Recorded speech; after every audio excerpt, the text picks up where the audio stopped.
நெடுநாளாய் காத்திருக்கிறது இருதயத்தை இழக்கப்படும் விரும்பினதும் வரும்போது சீனி விருட்சம் போல இருக்கும் அப்படின்னு வேதத்துல ஒரு வார்த்தை இருக்கு. எனக்கு இப்ப 23 வயசு. ஏற்கனவே நான் 2 வயசு இருக்கும்போது இந்த ஊருக்கு வந்தது. அப்ப வரைக்குமே அந்த ஆரம்பத்துல வீடு கட்டணும், வீடு வாங்கணும், இடம் வாங்கணும் அப்படின்ற ஒரு பிளான் எங்க மம்மி டாடிக்கு. அப்படியே மம்மி வாங்கணும் இருந்தாலும் எங்க டாடி இது வேணாம், இது வாங்க தேவையில்ல, அது பிரச்சனை, இது பிரச்சனை அப்படின்னு சொல்லி விட்டுட்டு நடுவில் நாங்க இப்ப வரைக்குமே 3 பசங்களுமே வாடகை வீட்லயே, மற்றபடி மற்ற பிரச்சனை இருந்தாலும் 3 பேருமே இங்கிலீஷ் மீடியம் படிக்க வைக்கிறதுனால வாங்க முடியாத ஒரு சிச்சுவேஷன். 3 பசங்களும் படிக்க வைக்கணும், காசு, மற்றபடி கமிட்மெண்ட்ஸ். அதனால இது வரைக்குமே இடத்த பத்தி நாங்க பிளான் பண்ணதே கிடையாது. இது வரைக்குமே நிறைய ஒரு வீட்டு வீட்டுல இருந்து இன்னொரு வீட்டு வாடகைக்கு போகும்போதுலாம் ரொம்ப கஷ்டமா இருக்கும். பாக்குறவங்கள ஒரு மாதிரி ஏழாம பேசுவாங்க, 1 வருஷத்துக்கு எத்தனை வீடு தான் நீங்க மாத்துவீங்க அப்படின்னு சொல்லிட்டு நாக்கு மனுஷனோட நாக்கு எப்படி வேணா பேசுவோம். அந்த மாதிரி எவ்வளவோ கஷ்டத்தை தாண்டி நாங்க ஒரு டைம்ல ஒரு வீட்டு போன வருஷத்துலாம் பழைய வீட்டுல இருக்கும் போது கரண்ட் பில் மட்டுமே 35,000 ரூபாய் வந்துச்சு. அந்த 35,000 ரூபாய் கட்டுமே அந்த ஒரு நாள் நைட் ஃபுல்லா வீட்டுல கரண்டே கிடையவே கிடையாது. அவ்வளவு கஷ்டமா இருக்கும். இந்த வீட்டுல இருந்து நாங்க இன்னொரு வீட்டுக்கு போகும்போது சொந்த வீட்டுக்கு தான் போகணும் அப்படின்னு சொல்லி ஜோக் பண்ணிருக்கோம். 1 லட்சம் ரூபாய்க்கு கூட எங்களுக்கு ஹெல்ப் பண்றதுக்கு ஆள் கிடையாது. எங்க இருந்து நீங்க வீடு வாங்குனீங்க, எங்க இருந்து உங்களால இடம் வாங்க முடியும், யார் உங்களுக்கு காசு கொடுப்பா, யார் உங்களுக்கு உதவியா இருப்பா, உங்க குடும்பத்தை நடுத்தர நிக்கிற வரைக்கும் நாங்க ஓய மாட்டோம் அப்படின்னு சொல்லிட்டு எங்க அம்மாவோட சொந்த தம்பி பசங்க. ஆனா அவங்களுக்காக எவ்வளவு ஹெல்ப் பண்ணிருக்கோம் யார். ஆனா எங்களுக்கு வீடு வாங்கணும்ன்ற எதுவுமே கிடையாது. ஆனா போன டைம்ல வீடியோஸ் டைம்ல கூட நாங்க ஒரு சாட்சி சொல்லியிருந்தேன். நாங்க இருக்க அந்த வீட்டு பாட்டியில இன்னொரு வீட்டு நல்ல ஒரு பெரிய வீடை கட்ட எங்களுக்கு கொடுத்தாங்க. அந்த வீட்டு வாடகைக்கு போவோம். ஆனாலும் அது பட்டா படிட்டு 40 லட்சம் ரூபாய் அந்த வீடை வாங்குறதுக்காக எங்க ஹவுஸ் ரெண்டு சொல்லியிருந்தாங்க. திடீர்னு எனக்கு போன மாசத்துல ஒரு ஏவுதல் மம்மி கிட்ட நான் சொல்றேன், எப்படி எங்க வீட்டு வாசல் நின்றுட்டு மம்மி நம்ம நாளைக்கு ஹவுஸ் ரெண்டுக்கு வீட்டு வாடகை கொடுக்கணும். அப்ப அவங்க கிட்ட சொல்லலாம், கட்டோடைய சித்தம் இருந்தா அவங்க கண்டிப்பா அந்த 40 லட்சம் ரூபாய் கீழே கம்மி பண்ணுவாங்க. அப்படியே அது கட்டோடைய சித்தம் இல்லைன்னா அவங்க கம்மி பண்ணக்கூடாது அப்படின்னு சொல்லி நான் சொல்லியிருந்தேன். சொல்லிட்டு மறுநாள் நம்ம கிட்ட நாங்க ஹவுஸோட ரெண்ட் கொடுக்குறோம். அவங்க அதெல்லாம் கொடுக்க முடியுமா 40 லட்சம் ரூபாய் அப்படின்னாங்க. சரி கட்டோடைய சித்தம் இல்லை அப்படின்னு சொல்லி விட்டாச்சு. அதே 2 நாள் கழிச்சு எங்க வீட்டுக்கு பக்கத்து வீட்டுல 17 லட்சம் ரூபாய்க்கு வீடு விற்கிறோம் அப்படின்னு நாங்க அந்த டைம்க்கே பாஸ்டருக்கு ஃபோன் பண்ணி சொல்லுவோம். கட்டோடைய சித்தம் எதிர்ப்போ அது கண்டிப்பா தருவாரு. நேர்த்தியான இடங்களில் பங்கு கிடைப்பது சிறப்பான சுந்தரம் உண்டு அப்படின்னு சொல்லி வாக்குறுதி சொன்னாங்க. அது ஒரே நாள் மட்டும்தான். அதுக்காக நாங்க பிரயாசப்படல, பிரேயர் பண்ணல, அது கிடைக்கணும்னு நாங்க நினைக்கல, எதுவுமே பண்ணல. அப்படியே விட்டாச்சு. விட்டு 2 வாரம் கழிச்சு என் மம்மிட்ட சொல்லிட்டேன், நீங்கள் வேண்டிக் கொள்ள தொடங்கின போதே கட்டளை வெளிப்பட்டது இயேசு பைபிள்ல வாக்குத்தமா கொடுத்திருக்காரு.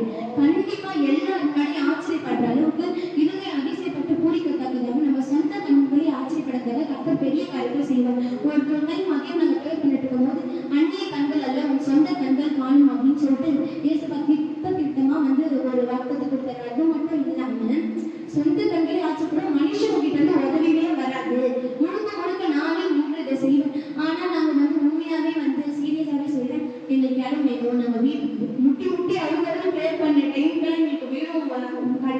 இடமும் கிடைக்கல. நம்ம ப்ரேயர் பண்ணவே இந்த இசை எங்களுக்கு இடம் கிடைக்கணும் அப்படின்னு இந்த திடீர்னு சடுதியாய் வானத்துல ஒரு மின்னல் அந்த மாதிரி தோன்ற மாதிரி ஒரு அற்புதம் நடக்கும் அப்படின்னு சொல்லுவாங்கல்ல.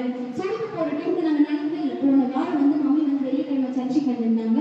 அப்ப பாஸ்டர் சொன்னாங்களாம், இருக்கிற ஒரு பொண்ணுக்கு வீடு கிடைக்கிறவங்க ப்ரேயர் பண்ணுவோம், அவங்களோட மன பிரச்சனைக்கும் ப்ரேயர் பண்ணுவோம், யார் யாருக்கெல்லாம் ஒரு வாக்குத்தை வருதோ அந்த வாக்குத்தை வைத்து நீங்க ப்ரேயர் பண்ணுங்க அப்படின்னு சொல்லிட்டு அப்போ ஒரு வாக்குத்தை வச்சு ப்ரேயர் பண்ணிருக்காங்க. ஆனா நாங்க அதை நினைக்கவே இல்லை, நாங்க ப்ரேயர் பண்ணவே இல்லை.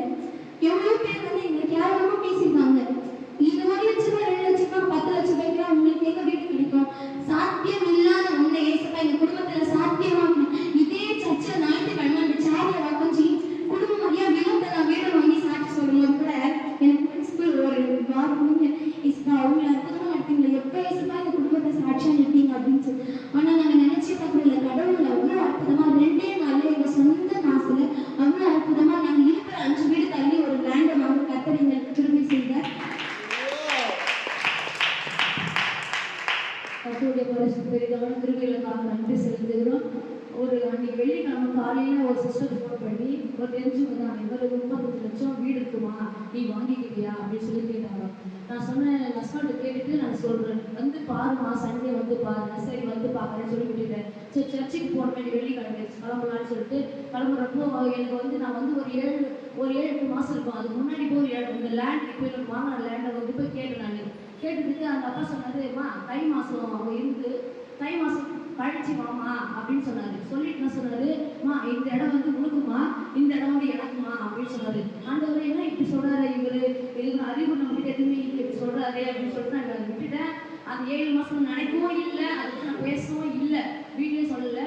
வெள்ளிக்கிழமை காலையில் சர்ச்சு கிளம்புறதுக்கு முன்னாடி வந்து நீ அவரை போய் பாரு, அவர் முகத்தை காட்டி அவர் போய் பாரு, அவர்கிட்ட பேசு அப்படின்னு சொல்லிட்டு சொல்லி எவ்வளவு இருந்துனே இருந்தது எனக்கு.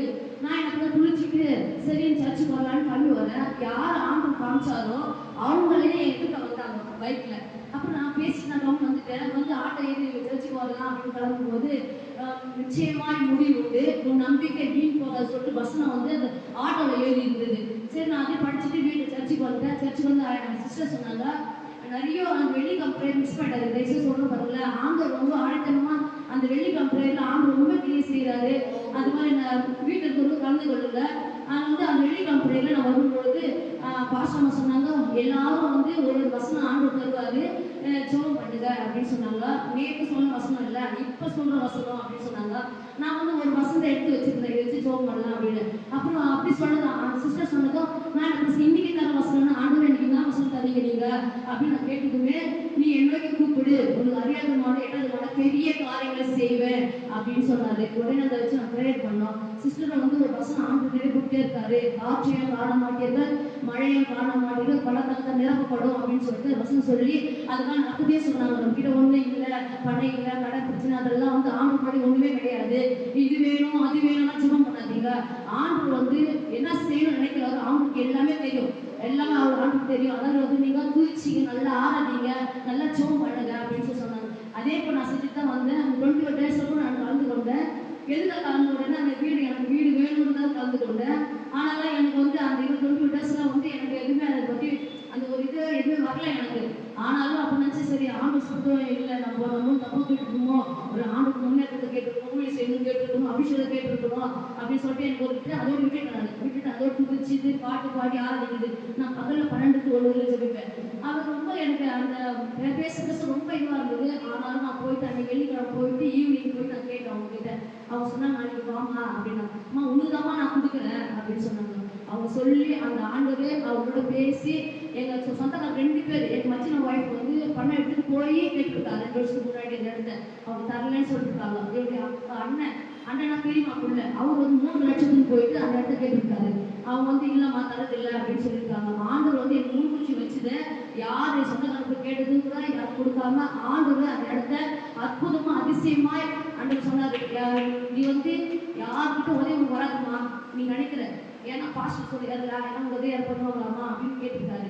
அதாவது வந்து அப்போ தான் எனக்கு ஒரு மைண்ட் இருந்தது, யாராச்சும் அவங்க தம்பி எல்லாத்தாங்க எல்லாமே தவளை கொடுப்பாங்க, உதவி பண்ணுவாங்க. ஆனால் ஆண்டு திட்ட தெளிவாக பேசுறாரு, உனக்கு உதவி வந்து மனுஷனுக்கு வரவே வராது, நான் தான் நின்று அதை செய்வேன் அப்படின்னு சொன்ன வாக்குதான் கண்டிப்பா அந்த நிறைவேறிச்சு. ஆண்டு அட்வான்ஸ் கொடுக்குவோம், அந்த லேண்டை ஆண்டு கொடுக்குவோம், கர்த்தர் பேசுறாரு, நாம மகிமை உண்டாதாரு.